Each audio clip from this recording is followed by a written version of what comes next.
छत्रपती शिवाजी महाराज जयंती निमित्त मातोश्री तरुण मंडळ कोणापुरे चाळ इथे शिवरायांची स्थापना करण्यात आली आहे। यावेळी उद्योगपती दिनेश अग्रवाल, युवक काँग्रेस माजी अध्यक्ष अंबादास बाबा करगुळे, युवा नेता इरफान शेख, युवा नेते नागेश खरात, मंडळाचे आधारस्तंभ रवींद्र आसादे, मार्गदर्शक उमेश आसादे, विजय बावडेकर, अंबादास नाटेकर, नागनाथ मेहत्रे, उत्सव अध्यक्ष सतीश आसादे, लक्ष्मण आसादे, श्रीकांत वाघमारे, आदर्श तुपदोळकर, देवा करगुळे, अतिश घंटे आदी कोणापुरे चाळीतील नागरिक व युवक कार्यकर्ते बहुसंख्येने उपस्थित होते।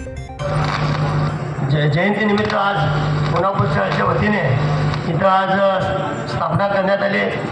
या मंडळाचे आमचे मार्गदर्शक रवींद्र आसादे, उमेश आसादे व इथे आलेले आमचे मुख्य पूजास्थानचे आमचे सर्वांना कोणापूर चाळ असू दे किंवा या भागातले सर्व मंडळाला मदत करणारे आमचे शेठजी, आगावरचे शेठजी, इरफानभाई शेख, विजू बावडेकर, अमरजी गवळे, नागूमामा मित्रे, अंबादासजी नाटेकर।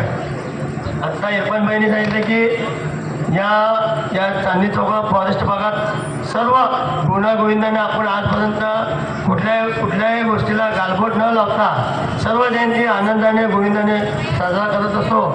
कोणापूर चाळ फॉरेस्ट हा भाग सेन्सिटिव्ह भाग म्हणतात, पण आम्हाला कधी वाटलं नाही, कारण आम्ही सगळं मिळून असतो। असंच यापुढे आपण सगळ्यांनी हिंदू मुस्लिम हम सब एक आहे या भावनेने आपण चालावं। शिवाजी महाराजांचं अग्रवाल शेठजी म्हणल्याप्रमाणे शिवाजी महाराज फक्त हिंदू धर्माचे नव्हते, त्यांच्यासोबत असणारे मुस्लिम समाजही देखील त्यांच्या मोठ्या संख्येने होता। म्हणून आपण सर्व जातीला घेऊन शिवाजी महाराजांनी कसं चालले त्या पद्धतीने त्यांच्या विचाराचा वारसा घेऊन आपण यापुढे चालावं, एवढं बोलून माझे दोन शब्द संपवतो। जय हिंद।